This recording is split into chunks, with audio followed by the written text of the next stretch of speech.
어르신 돈 없으시면 그냥 드세요. 공짜는 싫습니다. 그럼 나중에 벌어서 주세요. 그녀는 몰랐습니다. 공짜 국수를 받아먹는 이 거지 할머니가 68층에서 내려온 재벌 여회장이라는 걸, 신분을 숨기고 며느리 자격을 시험하러 온 5일째. 저 여자가 정말 순수한 마음인지 아니면 돈을 노린 계산인지. 3억이요? 그 돈으로 언니 이름까지 지우라는 거잖아요. 지금 월세 240만 내가 원도 못 내면서? 틀렸어. 이 모든 이야기는 7일 전 68층 회장실에서 시작됩니다. 이야기 한 잔 나누기 전 구독과 좋아요로 자리를 함께 해주세요. 지금 계신 곳을 댓글로 남겨주시면 그 공간에 따뜻한 인생의 향이 가득 퍼지길 바라겠습니다. 한서홀딩스 본관 68층 회장실 창밖으로 서울 시내가 한눈에 내려다 보였습니다. 68세 이선옥은 검은색 정장을 단정히 차려입고 책상 앞에 앉아 있었습니다. 은발 단발머리는 한 올의 흐트러짐도 없었습니다. 그녀의 손끝에서 만년필이 움직일 때마다 수십억 원짜리 계약서가 완성되었습니다. 회장님, 도윤 이사님께서 찾아오셨습니다. 비서의 말에 선옥은 고개를 들었습니다. 34세 아들 강도윤이 문을 열고 들어왔습니다. 평소와 다른 굳은 표정이었습니다. 넥타이를 푸는 손이 미세하게 떨리고 있었습니다. 어머니, 앉아라. 선옥은 만년필을 내려놓았습니다. 도윤은 소파에 앉지 않고 어머니 책상 앞에 섰습니다. 그의 턱선이 굳어졌습니다. 결혼하고 싶은 사람이 있습니다. 선옥의 눈빛이 날카로워졌습니다. 30년 넘게 기업을 이끌어온 그녀는 단 한 번도 예상 밖의 상황을 좋아한 적이 없었습니다. 아들의 결혼은 이미 3년 전부터 계획되어 있었습니다. 같은 재벌가 둘째 딸, 명문대 출신, 해외 유학파, 집안도 학벌도 흠잡을 데 없는 여자였습니다. 이름이 한유진입니다. 집안은 부모님 모두 돌아가셨습니다. 선옥은 태블릿을 집어들었습니다. 미리 준비해둔 자료를 펼쳤습니다. 화면 속 여자는 26, 묶은 머리에 앞치마를 두른 모습이었습니다. 허름한 골목 국수집 앞에서 찍힌 사진이었습니다. 등에는 아기를 업고 있었습니다. 잔치국수집 사장? 네. 아이는? 도윤이 잠시 말을 멈췄습니다. 선옥은 그 침묵의 의미를 정확히 읽었습니다. 조카라고 들었습니다. 언니 부부가 교통사고로 돌아가신 뒤 혼자 키우고 있다고 듣기만 했다는 건가? 확인도 안 했다는 뜻이냐? 선옥의 목소리가 차가워졌습니다. 그녀는 태블릿을 탁자에 내려놓았습니다. 화면에는 또 다른 자료가 떠올랐습니다. 밀린 월세 내역, 통장 잔고 47만 원, 폐업 직전의 매출 그래프, 재벌집 며느리 자리를 노리는 게 뻔하지 않느냐? 어머니, 내가 순진한 거다. 세상에 공짜는 없어. 선옥은 30년 전을 떠올렸습니다. 남편이 세상을 떠나고 시댁 친척들이 회사를 빼앗으려 했던 그날, 그녀는 법정에서, 주주총회에서, 이사회에서 싸웠습니다. 눈물 흘리지 않았습니다. 무릎 꿇지 않았습니다. 68층까지 올라온 이유는 단 하나였습니다. 누구도 믿지 않고 스스로 검증했기 때문이었습니다. 직접 만나보시면 안 만난다. 어머니, 제발. 도윤의 목소리가 떨렸습니다. 선옥은 아들의 눈을 똑바로 바라보았습니다. 34년을 키운 아들, 한 번도 자기 뜻을 거스른 적 없던 아들이 처음으로 고집을 부리고 있었습니다. 그럼 직접 보고 판단해 주세요. 신분을 숨기고 가까이서 지켜봐 주시면 어머니도 인정하실 겁니다. 선옥은 태블릿 화면을 다시 들여다보았습니다. 국수집 간판 아래 아기를 업은 젊은 여자, 땀에 젖은 이마, 거친 손, 하지만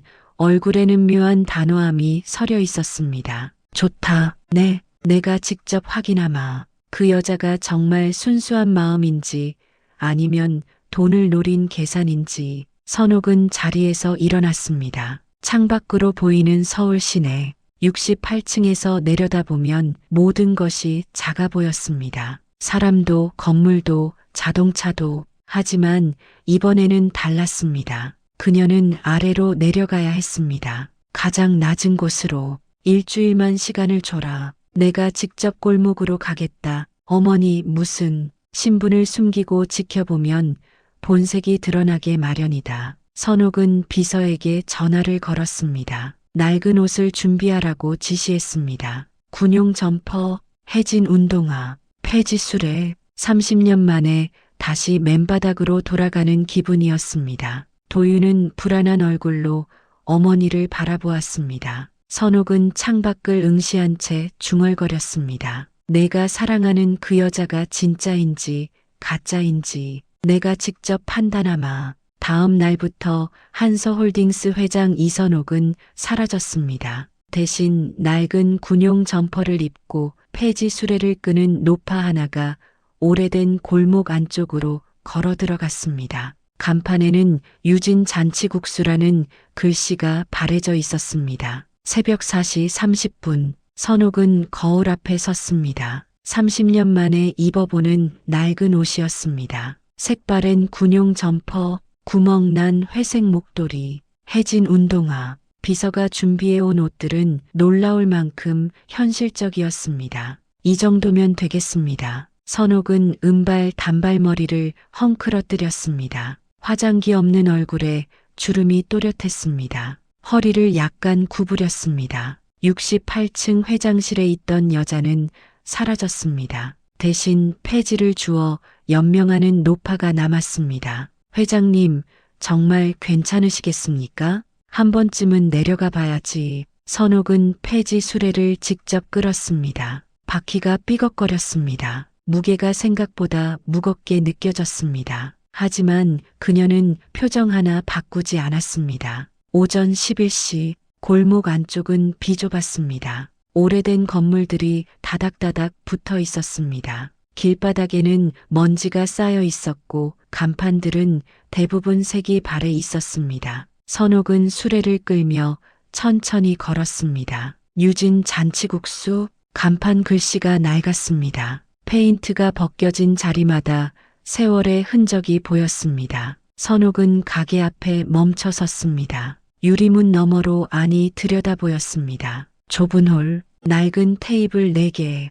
벽에는 메뉴판이 걸려 있었습니다. 잔치국수 5,000원, 비빔국수 6,000원. 가격표가 손으로 직접 쓴 글씨였습니다. 주방 쪽에서 김이 피어올랐습니다. 커다란 냄비에서 육수가 끓고 있었습니다. 그 옆에 한 여자가 서 있었습니다. 묶은 머리, 앞치마, 등에는 아기띠로 묶인 아기가 보였습니다. 한유진이었습니다. 선옥은 문을 밀고 들어갔습니다. 딸랑, 종이 울렸습니다. 유진이 고개를 돌렸습니다. 어서 오세요. 목소리가 밝았습니다. 하지만 눈가에는 피곤이 서려 있었습니다. 유진은 등에 아기를 한번 다독이고는 앞으로 나왔습니다. 어르신, 뭐 드릴까요? 선옥은 일부러 목소리를 낮추고 떨리게 만들었습니다. 국수 먹고 싶은데. 네, 잔치국수 하나요? 그런데 돈이.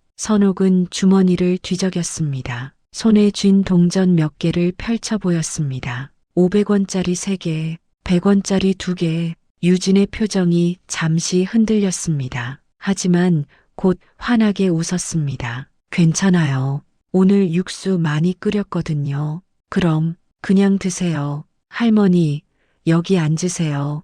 유진은 구석 자리를 권했습니다. 선옥은 천천히 앉았습니다. 폐지 수레는 입구 옆에 세워두었습니다. 유진은 주방으로 돌아가 국수를 삶기 시작했습니다. 선옥은 가게 안을 둘러보았습니다. 벽에 걸린 낡은 액자, 사진 속에는 유진보다 조금 나이 들어 보이는 여자와 남자, 그리고 갓난아기가 함께 웃고 있었습니다. 액자 유리에는 먼지가 쌓여 있었습니다. 할머니, 국수 나왔어요.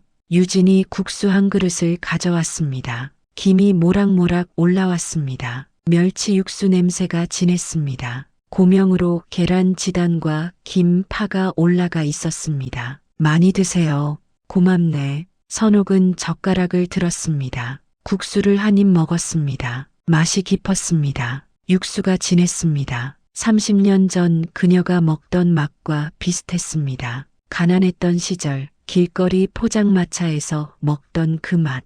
유진은 다시 주방으로 돌아가 아기를 달래며 설거지를 시작했습니다. 등에서 아기가 낑낑거렸습니다. 유진은 한 손으로 그릇을 닦으면서 다른 손으로는 아기 등을 토닥였습니다. 선옥은 국수를 먹으면서 유진을 관찰했습니다. 손놀림, 표정, 아기를 대하는 태도, 모든 것을 놓치지 않고 지켜보았습니다. 계산된 친절일까, 진짜일까?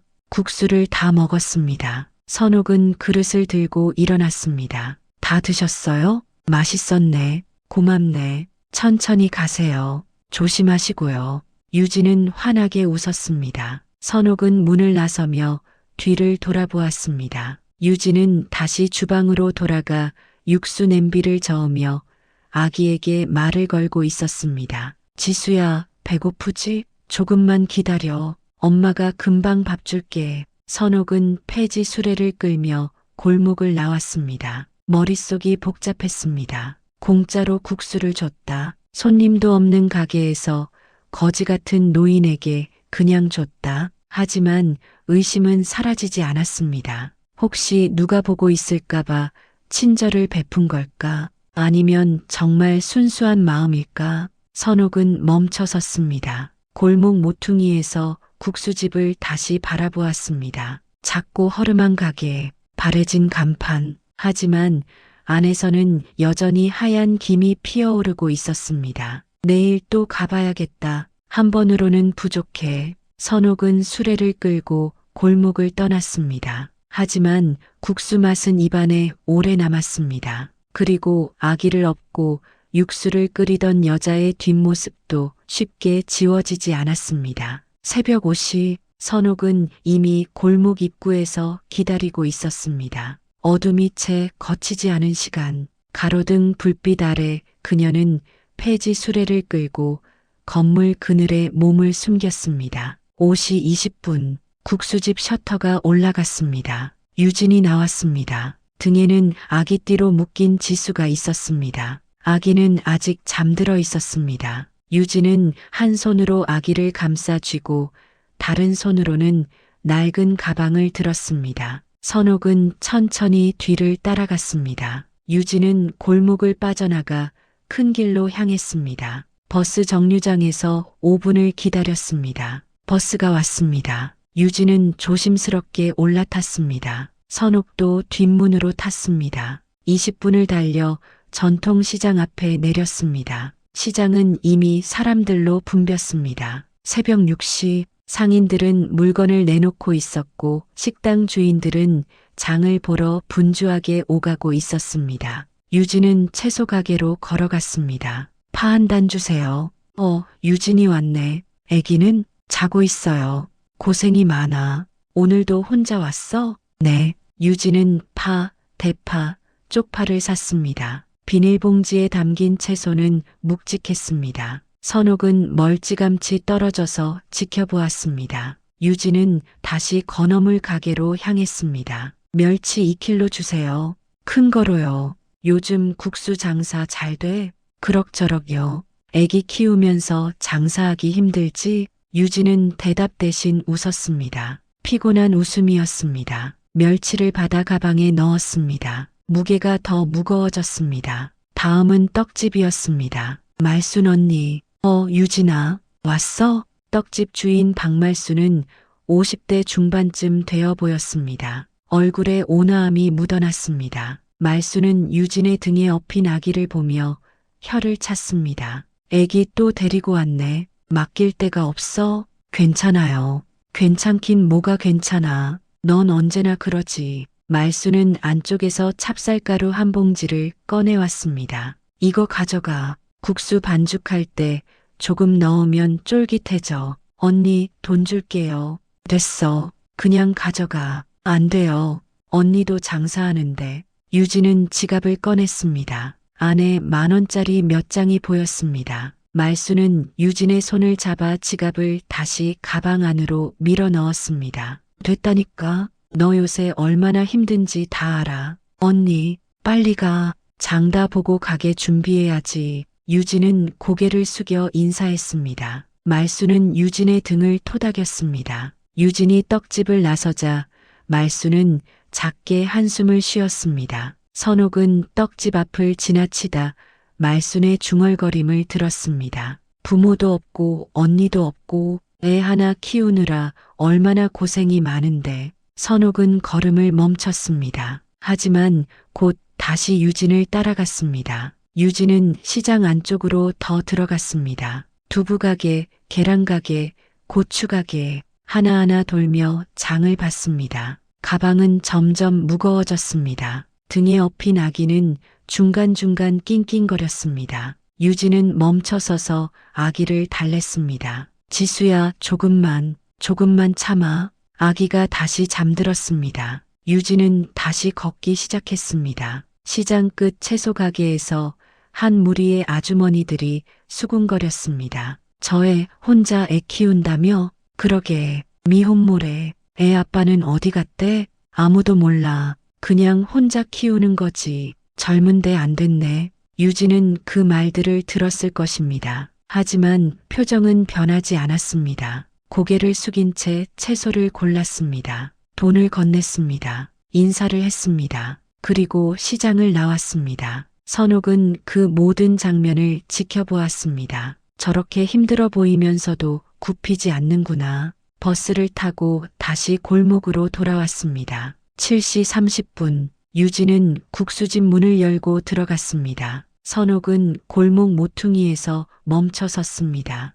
가게 안에서 불이 켜졌습니다. 유진은 아기를 바닥에 내려놓고 요를 펼쳤습니다. 아기는 그 위에 누워 천장을 바라보았습니다. 유진은 앞치마를 두르고 주방으로 들어갔습니다. 육수 끓이는 소리, 칼질 소리, 물 끓는 소리. 선옥은 유리문 너머로 그 모습을 지켜보았습니다. 유진은 쉬지 않고 움직였습니다. 채소를 다듬고 멸치를 우려내고 반죽을 치댔습니다. 가끔 아기 쪽을 돌아보며 지수야, 엄마 여기 있어라고 말했습니다. 오전 10시 가게 문이 열렸습니다. 첫 손님이 들어왔습니다. 국수 하나요? 네, 잠시만요. 유진은 국수를 삶았습니다. 빠르고 정확한 손놀림이었습니다. 국물을 붓고 고명을 얹었습니다. 손님은 국수를 먹고 돈을 내고 나갔습니다. 점심시간까지 손님은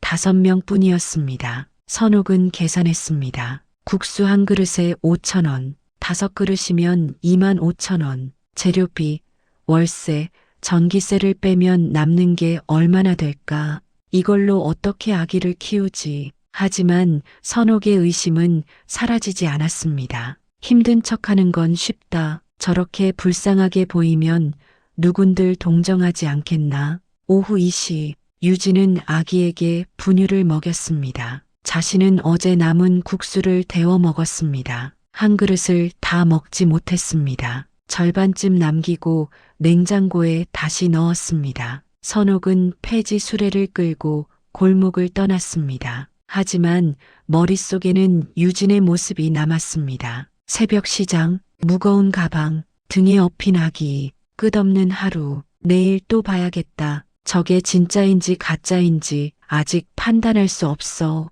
선옥은 수레를 끌며 걸었습니다. 하지만 이상하게도 발걸음이 무거웠습니다. 셋째 날 오전 11시, 선옥은 다시 국수집 앞에 있었습니다. 폐지 수레를 끌고 천천히 다가갔습니다. 가게 안에서는 유진이 테이블을 닦고 있었습니다. 아기는 주방 구석 요 위에 누워 있었습니다. 선옥이 문을 열려는 순간 뒤에서 목소리가 들렸습니다. 거기서 50대 중반쯤 되어 보이는 여자가 성큼성큼 걸어왔습니다. 검은색 패딩, 짙은 화장, 손에는 명품 가방을 들고 있었습니다. 장영숙이었습니다. 장영숙은 선옥을 힐끗 보더니 코웃음을 쳤습니다. 거지는 저리 비켜. 선옥은 한 발짝 물러섰습니다. 장영숙은 국수집 문을 벌컥 열고 들어갔습니다. 한유진, 유진이 놀라 고개를 들었습니다. 네, 사장님, 밀린 월세 언제 낼 거야? 유진의 얼굴이 굳었습니다. 장영숙은 가방에서 서류 한 장을 꺼내 탁자에 내려놓았습니다. 2달치 밀렸어. 240만 원. 그리고 다음 달부터는 월세 50% 인상이야. 사장님, 그건 120만 원에서 180만 원. 못 내겠으면 당장 나가. 유진은 입술을 깨물었습니다. 손이 떨렸습니다. 장영숙은 가게 안을 둘러보며 혀를 찼습니다. 이렇게 손님도 없는 가게가 월세를 어떻게 내? 그러니까 밀리는 거지. 조금만 시간을 주세요. 곧 갚을게요. 시간? 이미 2달이나 기다렸어. 장영숙은 유진의 어깨 너머로 요 위에 누운 아기를 보았습니다. 눈빛이 차가워졌습니다. 애까지 데리고 장사하니까 손님들이 안 오는 거야. 미혼모가 하는 가게에 누가 와? 저는 동네 사람들이 다 알아. 혼자 애 키운다고. 애 아빠는 어디 갔는지도 모르고. 유진의 얼굴이 창백해졌습니다. 장영숙은 계속 말을 이었습니다. 골목 이미지가 다 깎인다고. 이런 집 때문에. 제발 그런 말씀은 사실이잖아. 다음 달까지 밀린 돈 다 못 내면 바로 내쫓을 거야. 장영숙은 서류를 집어들고 돌아섰습니다. 문을 나서며 골목 쪽을 향해 크게 말했습니다. 다들 들었지? 저 집 미혼모래. 조심하라고. 몇몇 상인들이 고개를 돌렸습니다. 수군거리는 소리가 들렸습니다. 장영숙은 만족스러운 표정으로 골목을 빠져나갔습니다. 선옥은 그 모든 장면을 지켜보았습니다. 유진은 문을 닫고 다시 안으로 들어갔습니다. 테이블에 손을 짚고 한참을 서 있었습니다. 어깨가 미세하게 떨렸습니다. 하지만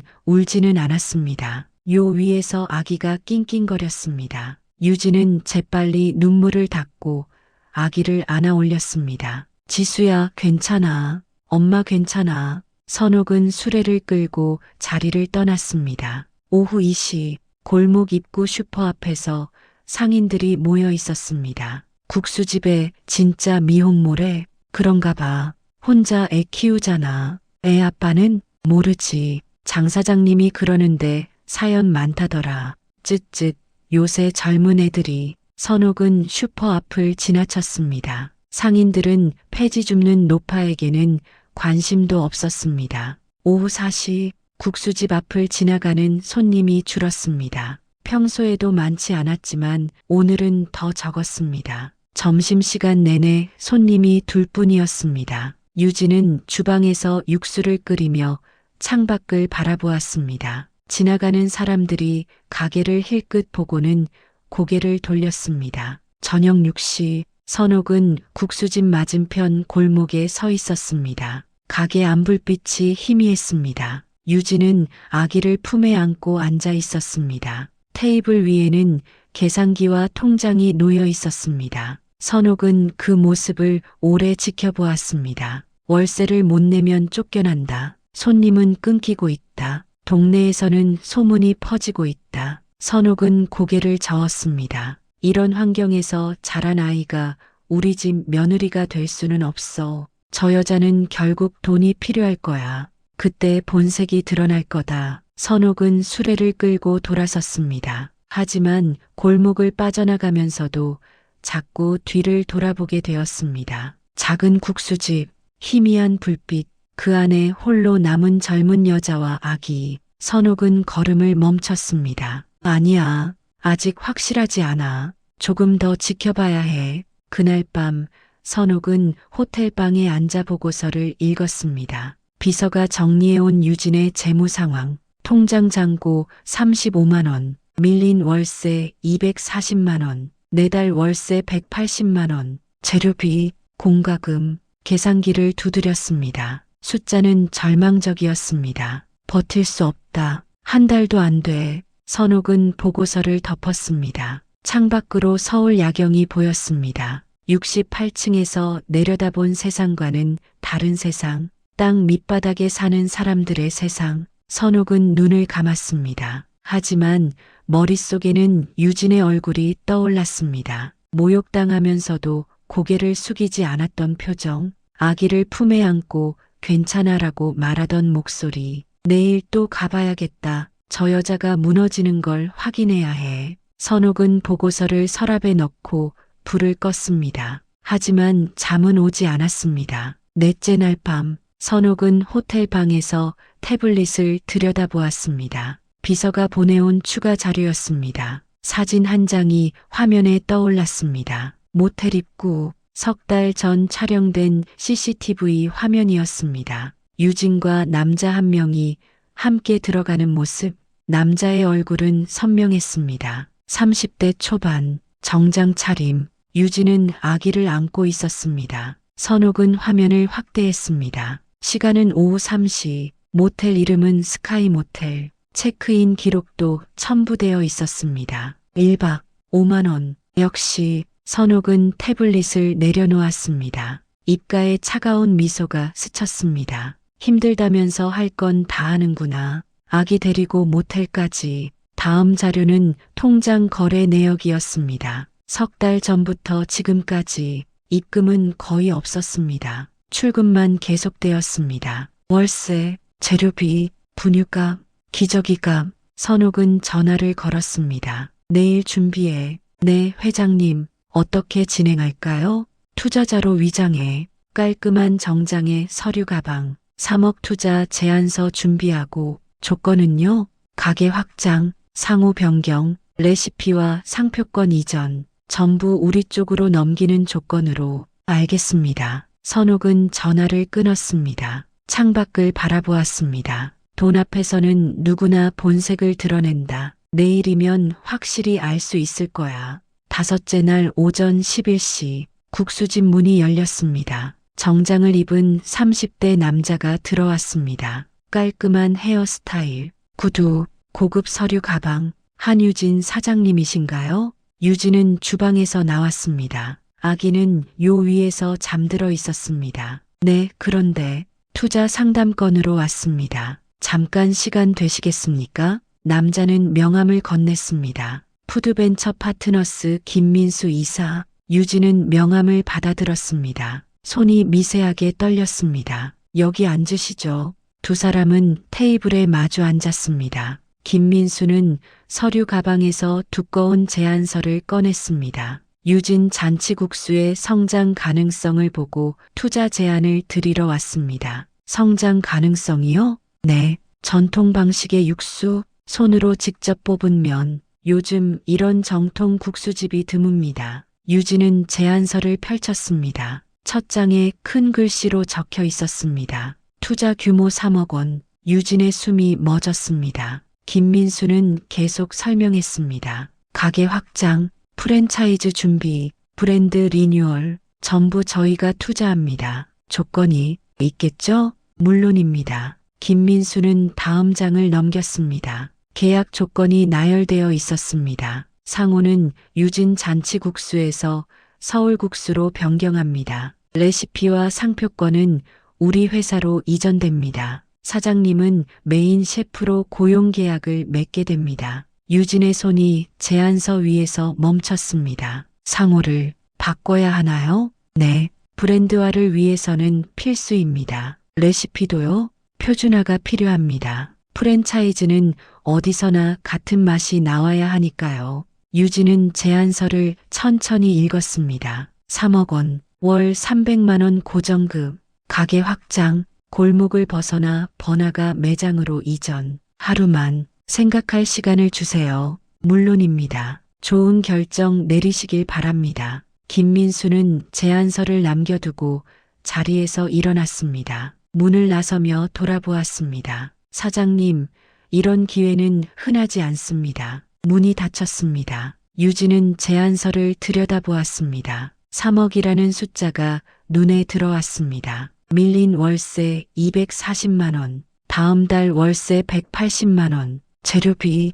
공과금, 전부 해결할 수 있는 돈, 골목 맞은편 건물 그늘. 선옥은 그 모습을 지켜보고 있었습니다. 이제 어떻게 나오나. 점심시간이 지났습니다. 손님은 한 명도 오지 않았습니다. 유진은 테이블에 앉아 제안서를 계속 들여다보았습니다. 아기가 울었습니다. 유진은 얼른 일어나 아기를 안았습니다. 지수야, 엄마가 어떻게 해야 할까? 아기는 울음을 멈추고 유진을 올려다보았습니다. 유진은 아기를 품에 꼭 안았습니다. 오후 3시 유진은 제안서를 접어 서랍에 넣었습니다. 하지만 다시 꺼내 펼쳤습니다. 그러길 몇 번, 저녁 6시 가게 문을 닫았습니다. 유진은 청소를 하고 주방을 정리했습니다. 아기를 재웠습니다. 하지만 제안서는 계속 눈에 들어왔습니다. 선옥은 골목을 떠나지 않았습니다.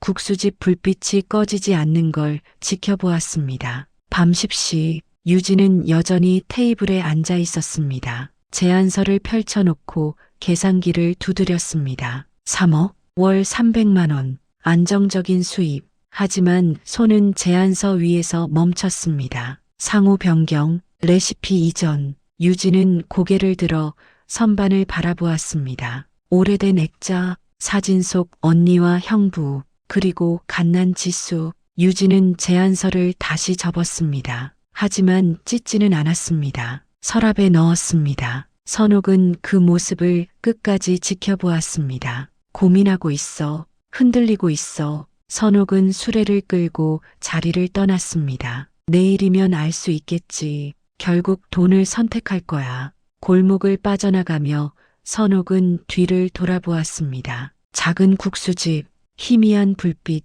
그 안에서 고민하는 젊은 여자. 선옥의 마음 한구석이 묘하게 무거워졌습니다. 하지만 곧 고개를 저었습니다. 아니야. 감정에 흔들리면 안 돼. 이건 시험이야. 저 여자의 진짜 모습을 보기 위한. 선옥은 발걸음을 재촉했습니다. 6째 날 밤 10시 골목은 조용했습니다. 하나둘 가게 불이 꺼졌습니다. 하지만 국수집만은 여전히 환했습니다. 선옥은 맞은편 골목 어귀에 서 있었습니다. 폐지 수레를 세워두고 어둠 속에 몸을 숨겼습니다. 국수집 유리창 너머로 유진이 보였습니다. 테이블 위에는 투자 제안서가 펼쳐져 있었습니다. 유진은 한참을 그것을 내려다보았습니다. 계산기를 두드렸습니다. 숫자를 적었습니다. 지웠습니다. 다시 적었습니다. 선옥은 그 모습을 지켜보았습니다.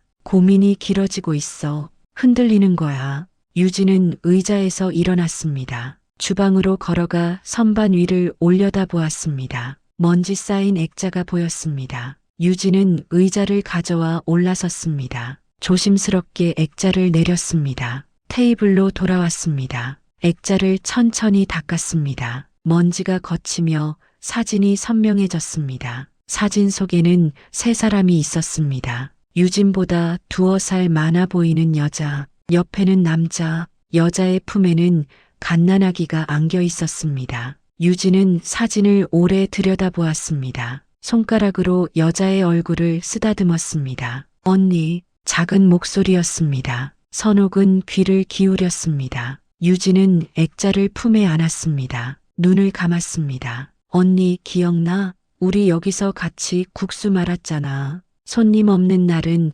언니랑 나랑 장난치면서. 유진의 목소리가 떨렸습니다. 형부랑 결혼하고 아기 생긴다고 했을 때 얼마나 좋았는데. 지수 처음 안았을 때 언니가 울었잖아. 선옥은 더 가까이 다가갔습니다. 유진은 계속 중얼거렸습니다. 그날 병원에서 전화 왔을 때 언니랑 형부가 한꺼번에 간다는 게 믿어지지 않았어. 100일도 안 된 지수만 남기고. 유진은 액자를 내려놓고 제안서를 집어들었습니다. 3억이라는 숫자를 오래 바라보았습니다. 언니, 나 정말 힘들어. 월세도 밀렸고 손님도 안 와. 동네 사람들은 나를 이상하게 보고. 유진은 제안서를 펼쳤습니다. 상호 변경 조항을 손가락으로 짚었습니다. 이거 하면 돈 문제는 다 해결돼. 지수도 편하게 키울 수 있어. 하지만 유진의 손은 떨리고 있었습니다. 근데 언니,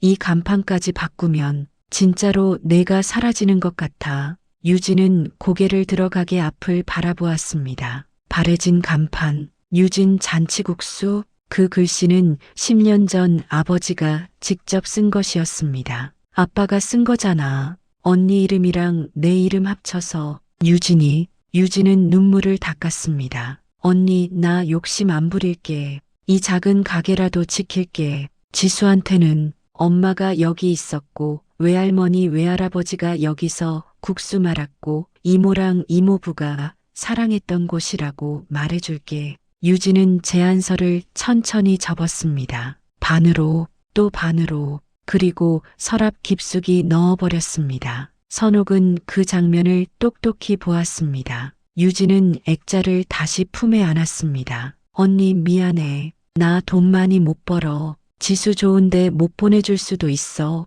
근데 이것만은 지킬게. 내가 남긴 이것만은. 유진은 액자를 다시 선반 위에 올려놓았습니다. 의자에서 내려와 주방으로 갔습니다. 육수 냄비 뚜껑을 열었습니다. 내일 아침을 위해 미리 준비해둔 육수였습니다. 내일도 국수 끓여야지. 언니가 가르쳐준 대로. 유진은 불을 끄고 앞치마를 벗었습니다. 요 위에 누워있는 아기 옆에 누웠습니다. 아기를 품에 안았습니다. 지수야, 우리 여기서 조금 더 버텨보자. 엄마가 엄마 할 수 있는 거 다 해볼게. 가게 불이 꺼졌습니다. 선옥은 한참을 그 자리에 서 있었습니다. 3억을 거절했다. 믿기지 않았습니다. 월세도 못 내는 여자가, 내일 당장 쫓겨날 수도 있는 여자가 3억을 그냥 포기했습니다. 돈이 아니라 간판을 지키려고. 선옥은 국수집 간판을 올려다보았습니다. 유진 잔치국수, 바래진 글씨, 페인트 벗겨진 나무판. 30년 전 선옥도 비슷한 선택을 했던 적이 있었습니다. 남편이 남긴 회사, 빚더미, 시댁 친척들의 회사 인수 제안, 30억. 하지만 선옥은 거절했습니다. 남편이 평생 일군 회사를 남에게 넘길 수 없었습니다. 혼자 빚을 갚았습니다. 밤낮으로 일했습니다. 10년이 걸렸습니다. 나와 같았구나. 선옥의 가슴 한쪽이 뜨거워졌습니다. 돈보다 소중한 게 정말 있었던 거야. 선옥은 폐지 수레를 끌고 천천히 골목을 빠져나갔습니다. 하지만 자꾸 뒤를 돌아보게 되었습니다. 어둠 속에 잠긴 작은 국수집, 그 안에서 아기를 안고 잠든 젊은 여자. 내일 마지막으로 확인해야 해. 선옥은 걸음을 멈췄습니다. 모텔 사진, 그것만 확인하면 돼. 그게 정말 무슨 일이었는지. 하지만 선행의 마음은 이미 흔들리고 있었습니다. 처음으로, 30년 만에 처음으로 선옥은 하늘을 올려다보았습니다. 별이 보이지 않았습니다. 도시의 불빛이 너무 밝았습니다. 저 아이가 진짜일 수도 있겠어. 선옥은 수레를 끌고 다시 걸었습니다. 하지만 발걸음은 무거웠습니다. 7째 날 정오, 국수집 앞에는 사람들이 모여들고 있었습니다. 장영숙이 골목 상인들을 불러 모았습니다. 다들 들어보세요. 장영숙의 목소리가 골목에 울렸습니다. 슈퍼 주인, 분식집 아주머니, 세탁소 사장, 하나둘 모여들었습니다. 선옥도 폐지 수레를 끌고 구석에 섰습니다. 저 국수집 여자 3억짜리 투자 제안받고도 거절했대요. 상인들이 웅성거렸습니다. 3억을?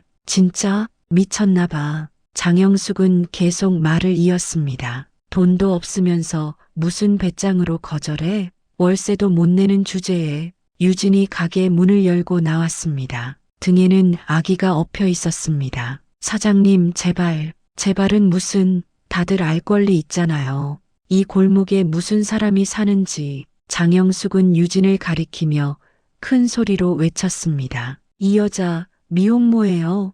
애 아빠도 없이 혼자 애 키우는 거라고. 상인들의 시선이 유진에게 쏠렸습니다. 유진은 고개를 숙였습니다. 아기를 더 꼭 안았습니다. 애 아빠는 어디 갔어? 돈 받아내고 도망갔지? 사장님, 그런 말씀은 사실이잖아. 혼자 애 키우는 거 맞잖아. 유진의 입술이 떨렸습니다. 대답할 수 없었습니다. 장영숙은 유진의 침묵을 확신으로 받아들였습니다. 이런 여자가 우리 골목에 있으면 이미지만 나빠져요. 손님들이 안 오잖아요. 맞아요. 우리 가게도 장사 안 돼요. 슈퍼 주인이 거들었습니다. 몇몇이 고개를 끄덕였습니다. 장영숙은 유진 앞으로 다가섰습니다. 당장 나가. 이번 주 안에 못 나가면 짐 다 버릴 거야. 유진은 눈물을 참으며 고개를 숙였습니다. 아기가 낑낑거렸습니다. 그때였습니다. 그만해요. 날카로운 목소리가 들렸습니다. 사람들이 돌아보았습니다. 떡집 박말순이 걸어 나왔습니다. 말순 씨, 왜 나서요? 말 함부로 하지 마세요. 장 사장. 말순은 유진 앞을 가로막았습니다. 이해 미혼모 아니에요. 뭐, 저 애는 언니랑 형부가 교통사고로 한나란 씨에 죽고 100일 된 조카를 떠안은 거라고요. 골목이 조용해졌습니다. 말수는 계속 말했습니다. 3년 전이었어요. 언니 부부가 지수 데리고 병원 가던 길에 큰 트럭이랑 정면 충돌했어요. 둘 다 그 자리에서 말순의 목소리가 떨렸습니다. 유진이가 병원에서 전화 받고 달려갔을 때 언니 부부는 이미 가신 뒤였어요. 100일도 안 된 아기만 남았고 상인들이 유진을 다시 보았습니다. 유진은 고개를 숙인 채 눈물을 흘렸습니다. 유진이 23이었어요. 대학도 못 마쳤어요. 부모님 돌아가시고 언니랑 둘이 이 가게 지키고 있었는데 언니마저 가셨어요. 말수는 유진의 어깨에 손을 올렸습니다. 그때부터 혼자 지수 키우면서 가게 했어요. 밤새 울면 업고 육수 끓이고 새벽에 시장 가서 장 보고 슈퍼 주인이 고개를 떨구었습니다. 분식집 아주머니는 눈물을 닦았습니다. 그러니까 제발 이 애를 그렇게 몰지 마세요. 말순의 목소리에 눈물이 섞였습니다. 장영숙은 뒷걸음질 쳤습니다. 사람들의 시선이 차갑게 변했습니다. 장영숙은 슬그머니 자리를 떠났습니다. 선옥은 그 모든 장면을 지켜보았습니다. 조카였어. 언니의 아이를. 선옥의 손이 떨렸습니다. 폐지술의 손잡이를 꽉 쥐었습니다. 모텔 사진도 아마 병원이었을 거야. 아기 병원비 때문에. 선옥은 천천히 앞으로 걸어갔습니다. 사람들 사이를 지나 유진 앞에 섰습니다. 유진이 고개를 들었습니다. 눈물 가득한 얼굴로 폐지 줍는 할머니를 바라보았습니다. 선옥은 허리를 펴고 서 있었습니다. 더 이상 구부정하지 않았습니다. 목소리도 달랐습니다. 유진 씨, 유진이 놀라 뒤로 물러섰습니다. 선옥은 가게 안으로 걸어 들어갔습니다. 사람들도 따라 들어왔습니다. 선옥은 가게 한가운데 섰습니다. 그리고 천천히 무릎을 꿇었습니다. 할머니, 유진이 다급히 다가갔습니다. 하지만 선옥은 손을 들어 막았습니다. 내가 너무 큰 오해를 했어. 선옥의 목소리가 떨렸습니다. 돈으로 사람을 재단했어. 겉모습만 보고 판단했어. 할머니 무슨, 나는 한서홀딩스 회장 이선옥이야. 유진의 얼굴이 창백해졌습니다. 말순도 놀라 입을 벌렸습니다. 내 아들 도윤이가 너를 좋아한다고 했어. 결혼하고 싶다고. 유진은 뒤로 비틀거렸습니다. 나는 내가 돈을 노린다고 생각했어. 재벌집 며느리 자리를 노린다고. 선옥은 고개를 숙였습니다. 그래서 신분을 숨기고 왔어. 시험하려고. 내 본색을 보려고.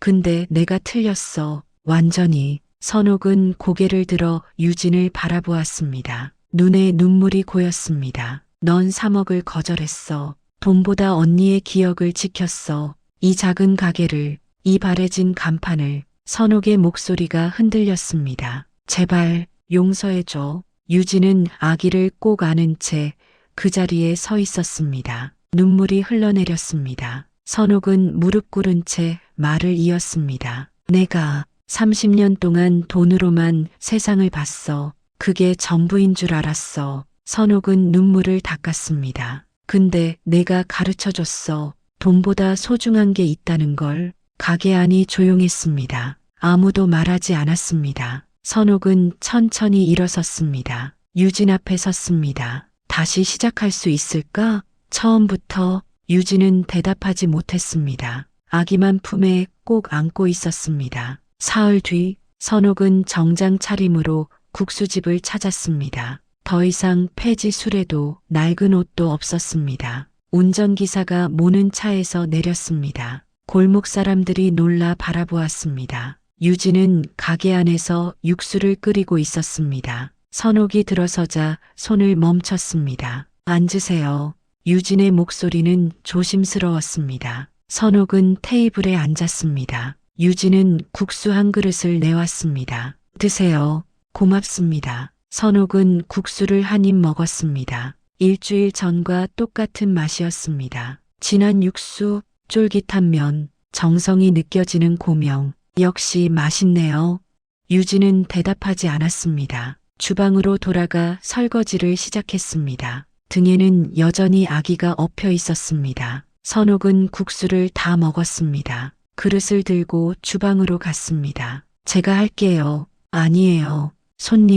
손님이 아니에요. 앞으로 가족이 될 사람이에요. 유진의 손이 멈췄습니다. 문이 열렸습니다. 도윤이 들어왔습니다. 정장 차림, 손에는 꽃다발을 들고 있었습니다. 유진 씨, 유진이 돌아보았습니다. 도윤은 그 자리에 멈춰 섰습니다. 미안해요. 어머니가 이렇게까지 하실 줄 몰랐어요. 하지만 이제 알았어요. 유진 씨가 어떤 사람인지 어머니도 아셨어요. 도윤은 유진 앞에 무릎을 꿇었습니다. 제가 선택한 건 돈도 집안도 아니었어요. 지수랑 이 국수집을 지키며 살아온 유진 씨였어요. 유진의 눈에 눈물이 고였습니다. 일어나세요. 대답 들을 때까지 안 일어날 거예요. 선옥이 유진의 손을 잡았습니다. 유진 씨, 내가 큰 잘못을 했어요. 하지만 이제 진심으로 받아들이고 싶어요. 유진은 두 사람을 번갈아 보았습니다. 아기가 낑낑거렸습니다. 유진은 아기를 내려놓고 도윤을 일으켰습니다. 저도 시간이 필요해요. 갑자기 이렇게 되니까 얼마든지 기다릴게요. 도윤이 말했습니다. 선옥도 고개를 끄덕였습니다. 석 달이 흘렀습니다. 선옥은 국수집 건물을 샀습니다. 장영숙에게서 3억에 매입했습니다. 그리고 유진에게 말했습니다. 여긴 이제 내 가게야. 평생 내 거야.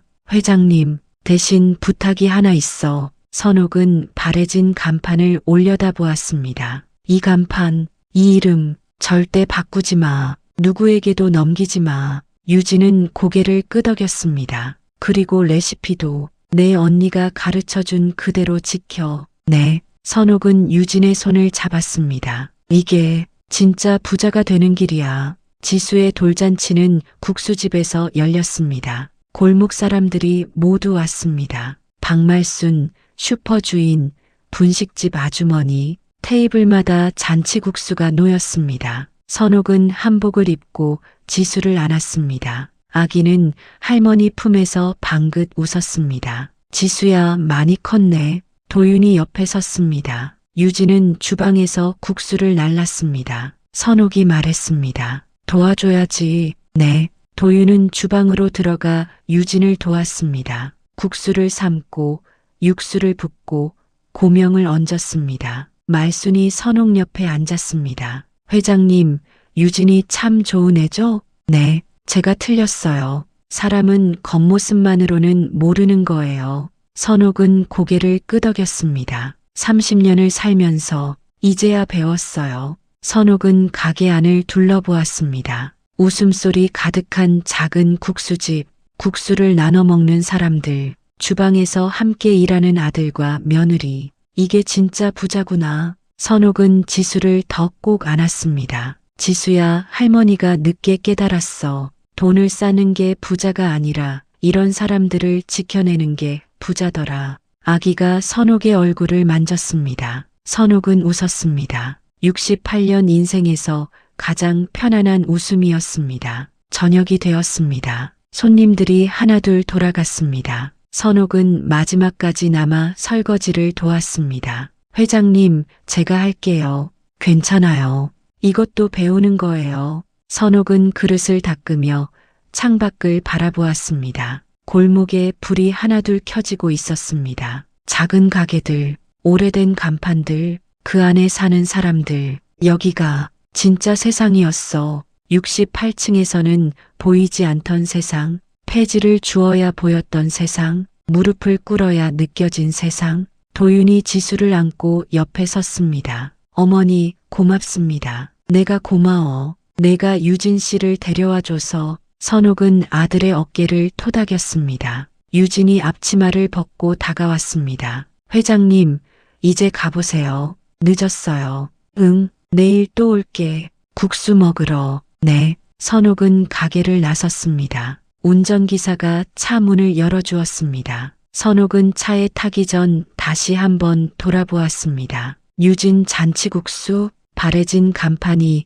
가로등 불빛을 받아 빛났습니다. 가게 안에서는 유진과 도윤이 지수를 가운데 두고 웃고 있었습니다. 선옥은 차에 올랐습니다. 회장님, 어디로 가시겠습니까? 집, 차가 출발했습니다. 선옥은 창밖을 바라보았습니다. 골목이 점점 멀어졌습니다. 하지만 마음은 여전히 그곳에 남아 있었습니다. 선옥은 조용히 중얼거렸습니다. 진짜 부자는 숫자를 쌓는 사람이 아니라 사람을 지켜낼 수 있는 사람이다. 차는 밤거리를 달렸습니다. 하지만 선옥의 얼굴에는 평화가 깃들어 있었습니다. 68년 만에 처음 느끼는 평화였습니다. 내일 아침에도 그 작은 국수집에서는 육수가 끓을 것입니다. 유진이 면을 뽑고 지수가 웃고 도윤이 설거지를 할 것입니다. 그리고 선옥도 그곳에 있을 것입니다. 가족으로. 인생에는 끝난 줄 알았던 순간에도 다시 이어지는 이야기가 있습니다. 오늘의 사연이 여러분 인생의 한 장면에도 조용히 닿았기를 바랍니다. 이 이야기가 마음에 남으셨다면 좋아요와 구독으로 인생 한 장과 다음 인생 이야기도 함께 해주세요.